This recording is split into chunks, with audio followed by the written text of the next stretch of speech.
Olá, YouTube! Quanto tempo? No vídeo de hoje nós vamos falar sobre a frutose, ainda falando dos açúcares, né? A frutose é um açúcar que é muito usado pela indústria alimentícia, porque ele adoça mais do que a sacarose. A sacarose é o nosso açúcar de mesa, tá? É aquele tipo que vocês compram no mercado, que é o pozinho. Então, essa é a sacarose. Se vocês quiserem saber mais sobre isso, assistam meu outro vídeo, que eu falo sobre os açúcares de mesa. Mas aí eles usam a frutose, que é o açúcar proveniente das frutas, de algumas leguminosas, que é soja, feijão, e também de milho, por exemplo. E o milho é a principal fonte de onde eles extraem essa frutose que eles colocam nos xaropes. Só que, na natureza, até as frutas, elas não são tão concentradas em frutose. Elas têm até um percentual de frutose e glicose. O nosso açúcar de mesa, e que já faz muito mal, porque já é uma quantidade muito elevada, já causa um pico glicêmico muito alto, ele é constituído de 50% de glicose e 50% de frutose, que as duas juntas formam a sacarose. Cada molécula de sacarose é uma molécula de glicose junto com uma molécula de frutose. E na indústria alimentícia eles extraem a frutose geralmente do milho, que é a fonte mais barata, e colocam super, hiper, mega concentrado naquilo que a gente consome. Então nós vamos falar nesse vídeo um pouco sobre a frutose. Nós vamos falar nesse vídeo bastante sobre a frutose e todos os malefícios que ela pode trazer no seu consumo concentrado. Prestem atenção, não é consumir frutas. Consumir fruta não faz mal. Fruta não é tão concentrada em frutose. Agora, consumir a frutose do jeito que a gente consome, em xaropes, que é o xarope concentrado de frutose, isso faz muito mal. Isso causa síndrome metabólica, que é uma condição de saúde péssima, que leva a hipertensão arterial, pode favorecer infarto, aumenta o colesterol, enfim, faz muito mal à nossa saúde. Bom, então vamos lá. A frutose, ela tem origem nas frutas, nas leguminosas e nos cereais. A indústria alimentícia retira principalmente dos cereais, que é o milho, tá? Não que frutose no milho faça mal, que vocês não devam comer milho, mas é só a concentração muito alta de frutose que eles colocam nos alimentos que faz mal. Frutose no corpo. Bom, nós ingerimos, né, frutose nos alimentos, ela passa pelo estômago, não é metabolizada lá, chega no intestino intacta. E lá ela pode ser absorvida de duas formas. A primeira é o transporte facilitado, que é feito pela proteína GLUT5, que tem alta afinidade com a frutose e baixa afinidade com a glicose. Essa proteína não precisa da insulina para ser ativada, mas em compensação ela tem um transporte de baixa capacidade. Quer dizer, ela tem baixa capacidade de carregar a frutose para dentro das células do intestino. A segunda forma de absorção da frutose é junto com a glicose, pelo transporte passivo. Quando a glicose é absorvida, ela abre uns canais nas células do intestino e aí junto com a glicose entra um fluido intestinal carregando a frutose e outras coisas, outros solutos, outros sais, outros nutrientes. Depois da absorção da frutose no intestino, ela é transportada por uma proteína chamada GLUT2 até o fígado, que é onde ela vai ser metabolizada. Os rins, o intestino e os adipócitos, eles até podem metabolizar um pouquinho da frutose, mas assim, é uma quantidade irrelevante e a maior parte da frutose é metabolizada no fígado. No fígado, a frutose é transformada em glicose, glicogênio, piruvato, lactato, ácidos gordos e glicerol. Tudo isso é o que a frutose vira depois que entra no fígado. Os ácidos gordos e o glicerol juntos inibem a degeneração dos lipídios e isso favorece a produção de triacilglicerol e VLDL. VLDL é o pior colesterol que tem. Então, assim, o consumo de frutose já de cara aumenta o teu colesterol. Síndrome metabólica. Eu vou começar falando sobre o que é o básico da síndrome metabólica, para depois poder explicar para vocês como é que a frutose contribui para a síndrome metabólica. Bom, gente, síndrome metabólica é um conjunto de condições que a gente adquire por alterações nutricionais, por uma má nutrição, que prejudicam o nosso sistema cardiovascular. E, geralmente, essa má alimentação que a gente tem leva a esse estado nutricional que favorece a síndrome metabólica, que é principalmente formada por obesidade visceral, que é aquele acúmulo de gordura na região do abdômen, colesterol alto, alto nível de gordura no sangue, hipertensão arterial e resistência à insulina. Resistência à insulina, que a longo prazo causa diabetes tipo 2. Obesidade visceral. Na obesidade visceral você tem um acúmulo maior, você percebe um acúmulo maior de gordura na região abdominal. Não quero dizer que toda pessoa que que tem uma barriguinha, tem a obesidade visceral. Você tem que ver a proporção. É aquela pessoa que tem o braço fininho, a perna fininha e tem uma gordura muito maior na barriga do que no resto do corpo. Isso é obesidade visceral, porque a gordura se acumula ali entre as vísceras. As vísceras são os nossos órgãos, que estão ali no abdômen, então, por consequência, você acaba tendo uma maior quantidade de gordura no abdômen do que no resto do corpo. Colesterol alto. Colesterol alto é o aumento das VLDL, que significa Very Low Density Lipoprotein, ou traduzindo, lipoproteína de muito baixa densidade, que é o colesterol ruim, e a consequente redução do HDL, que é o High Density Lipoprotein, ou lipoproteína de alta densidade, que é o colesterol bom. Então é isso, a síndrome metabólica você tem uma redução do HDL, que é o colesterol bom, e um aumento do VLDL, que é o colesterol ruim. Elevado nível de gordura no sangue. Na síndrome metabólica, você tem mais triglicerídeos circulantes na sua corrente sanguínea. Hipertensão arterial, é pressão alta, que muita gente tem e provavelmente é por causa do consumo excessivo de frutose. Resistência à insulina, é quando o corpo já resiste aos efeitos da insulina. E a frutose, o que a frutose tem a ver com isso? A frutose contribui para cada uma dessas características que a gente vê no síndrome metabólica. Os estudos eles são bem recentes, não tem tanto estudo assim, mas eu consegui encontrar uma explicação para como a frutose contribui para cada um desses fatores aí da síndrome metabólica. A gente vai falar um pouquinho sobre isso.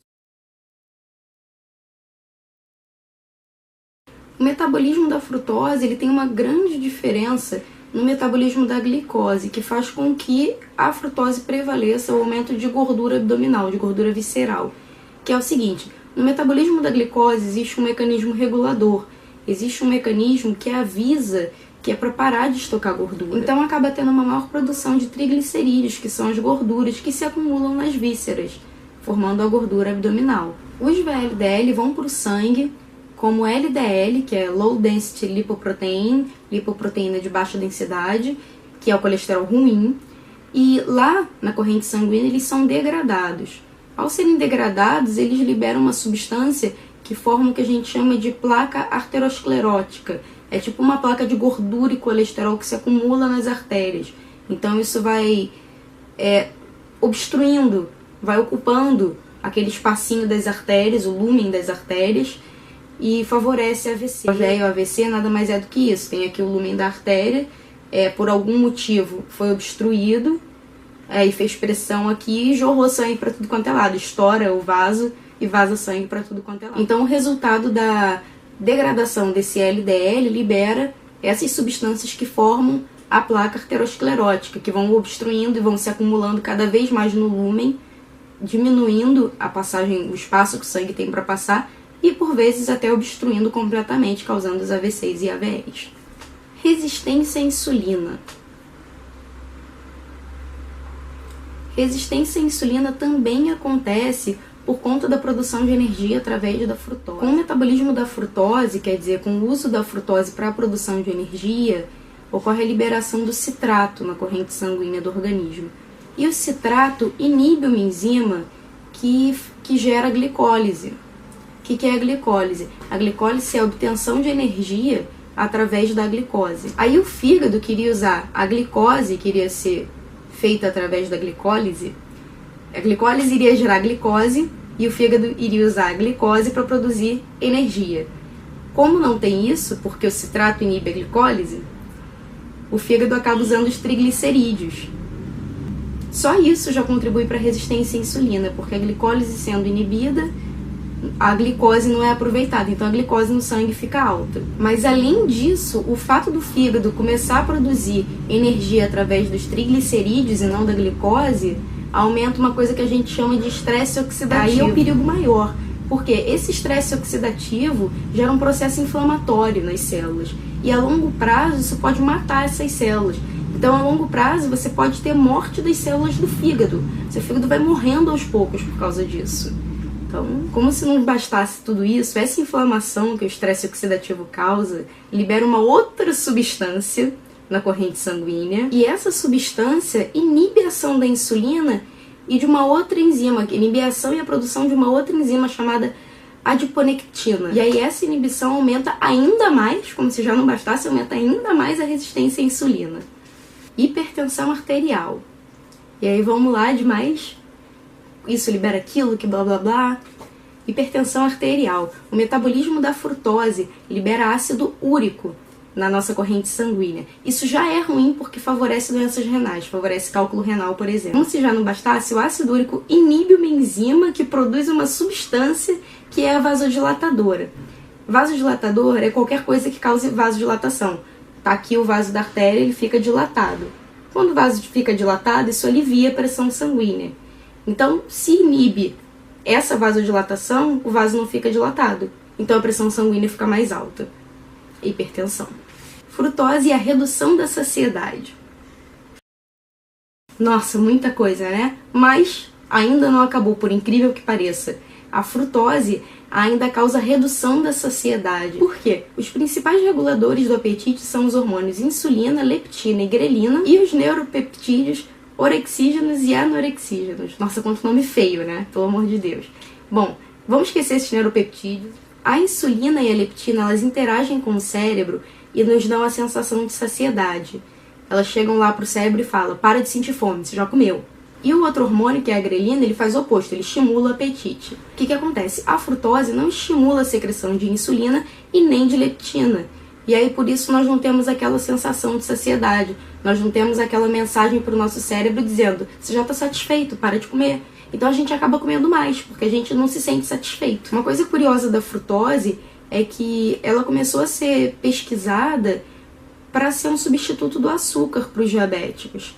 Porque ela não causa aumento da glicose sanguínea no início, pós-prandial. Quando você termina de comer, se você consumiu frutose ao invés de glicose, ela não causa o aumento da sua glicose sanguínea, claro, porque a frutose não é glicose. Então não precisa da insulina para colocar ela para dentro.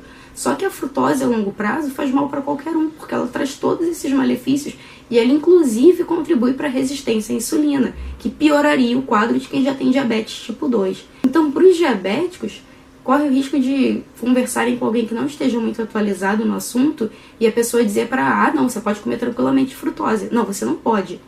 O bom é você evitar, tá? Se você estiver morrendo de vontade de comer o doce, um dia, aí tudo bem, mas não faça disso um hábito, porque até para diabéticos a frutose vai contribuir para o aumento da resistência à insulina e vai piorar o quadro da pessoa.